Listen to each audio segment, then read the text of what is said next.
got this. I got this. I don't like this, but I got this.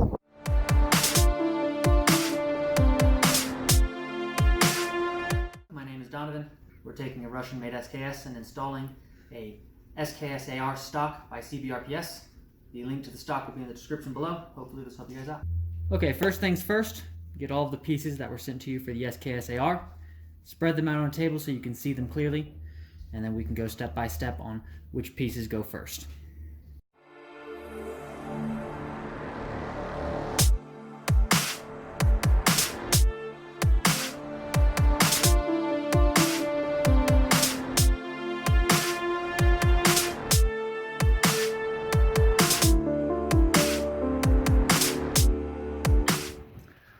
First, we're going to take the gun itself, a mounting plate, and the long screw here, and assemble that.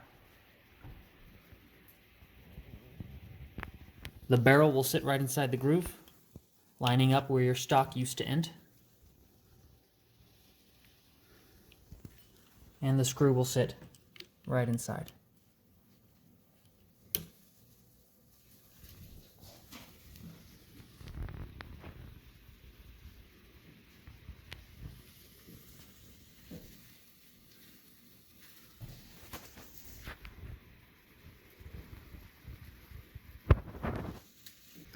Next, we're going to assemble the trigger mechanism, taking the different chucks involved. This one in particular has the Y and N cut through it. The only difference is the amount of pressure it puts on your trigger, so you'll have to test that out with your gun in specific.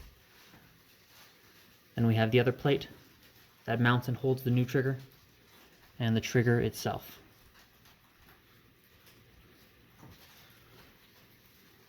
First, we're going to take our plate for the trigger and mount it to the rods.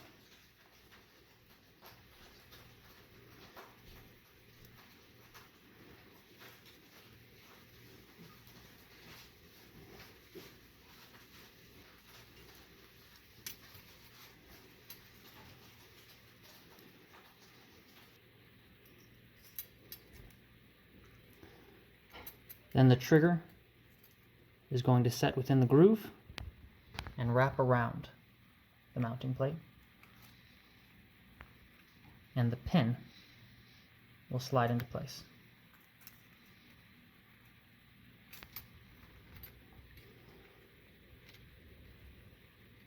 Then we're going to take the plate that's putting pressure on the trigger and mount it on the other end.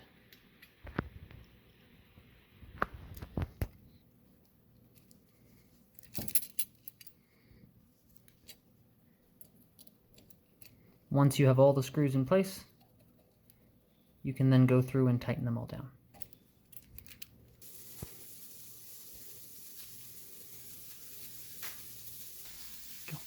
The trigger end only has 3 screws for it. You want to leave the lone screw loose so that you can take it off and mount it onto the trigger.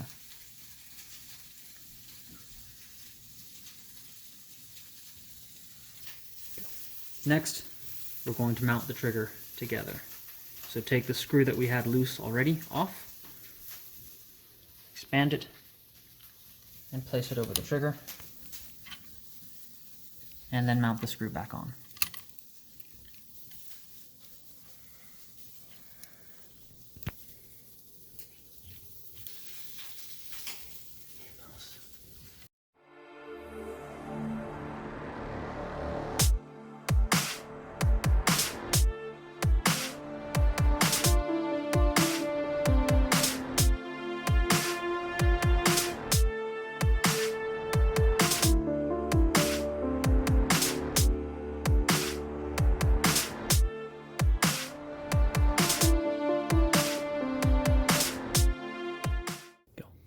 Next, we're going to install the lower register. For this, you'll need 2 of the smaller screws, the 2 longer screws, and the pin for the trigger. When you're installing this, there are 2 grooves on the front that are going to very, very snugly hold on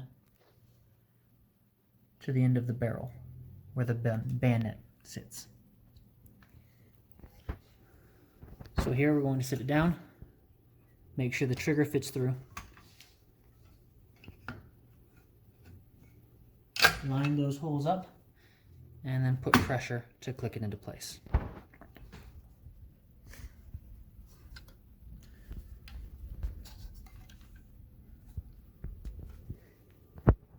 The pin sits right through the trigger,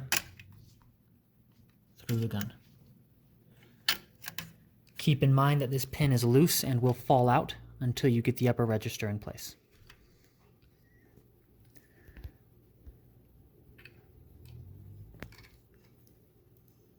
And now the lower, some shorter screws next to the trigger into the mounting plate we installed earlier. And then your longer screws will be mounting at the front of the gun, next to where the bayonet sits. Same thing on the other side. Once you have all the screws in place, you can then go through and tighten them all down.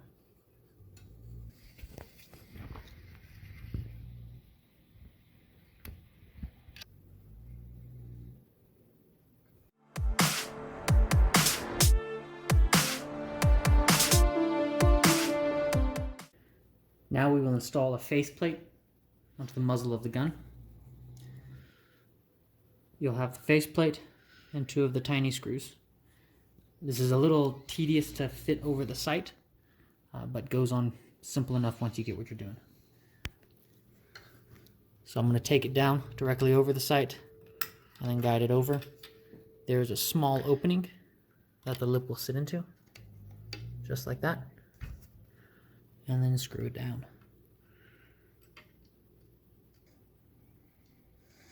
You'll notice that the cover comes high to help it seamlessly flow into the upper receiver. Now to the upper receiver.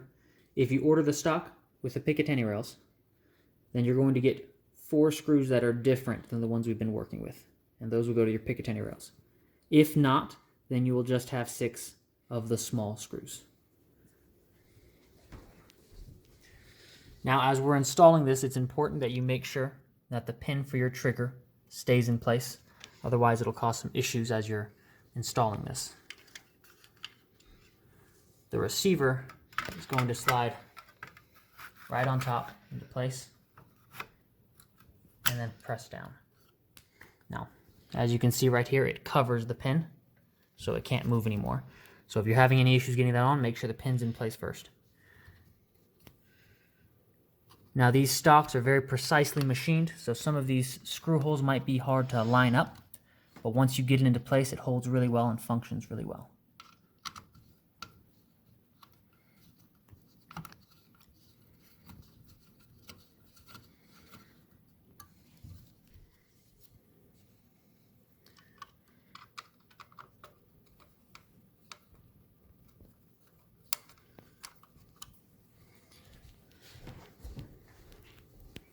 Next, the Picatinny rails are coming on the front of the gun.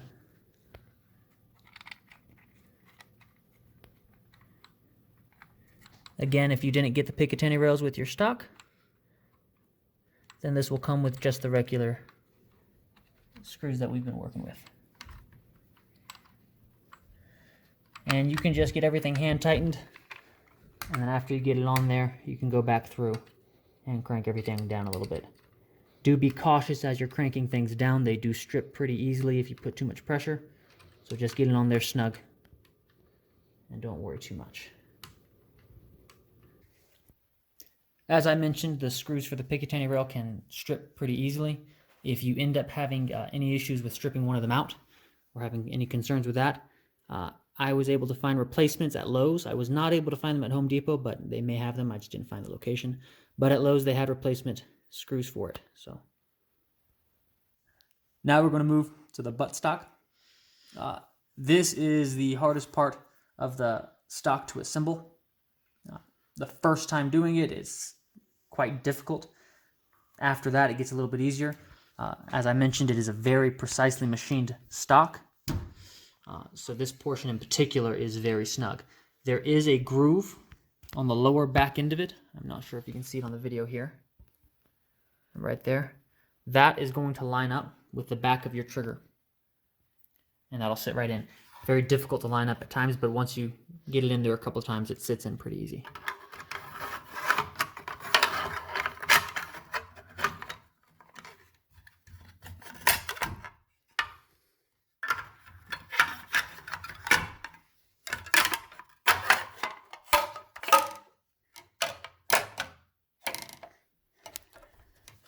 Now, as you can see, the screws are not perfectly in place right now. It takes quite a bit of pressure.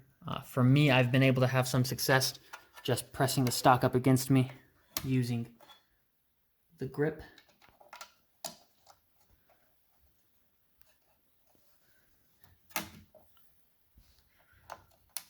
And then once those are caught in there, you are good to go with that.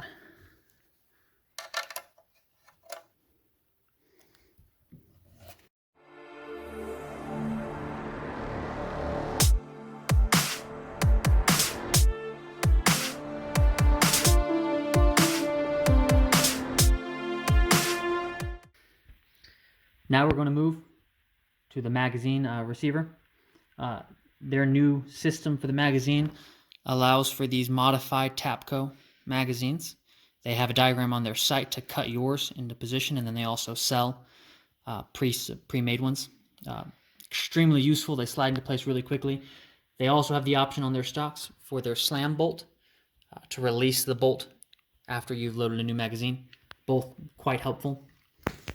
To start with here, you'll have the wood chuck with the spring that goes into place, and that's going to mount right behind your grip in place there. This is not actually too difficult because you can actually just set it in place and the screws will reach all the way down. So once you get the holes to line up, and now we're going to tighten them down.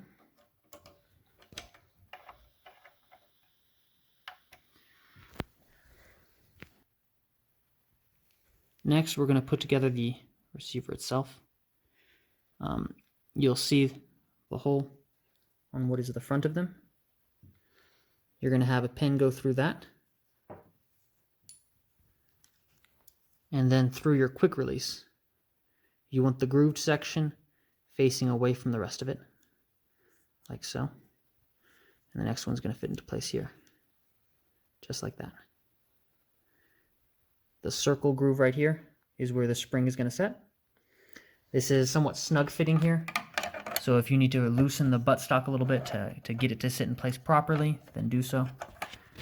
But with a little fiddling, it does get into place right there.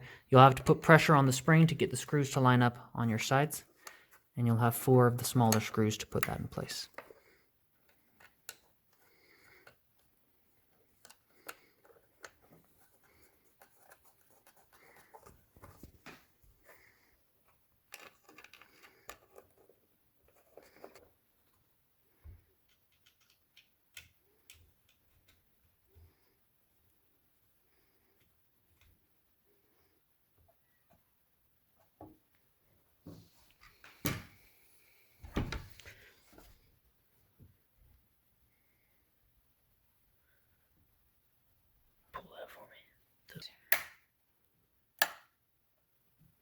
And last, we have the cover that mounts on your magazine release.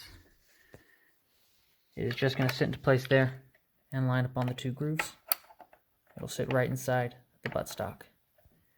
And you'll have the last 2 screws to put those in place.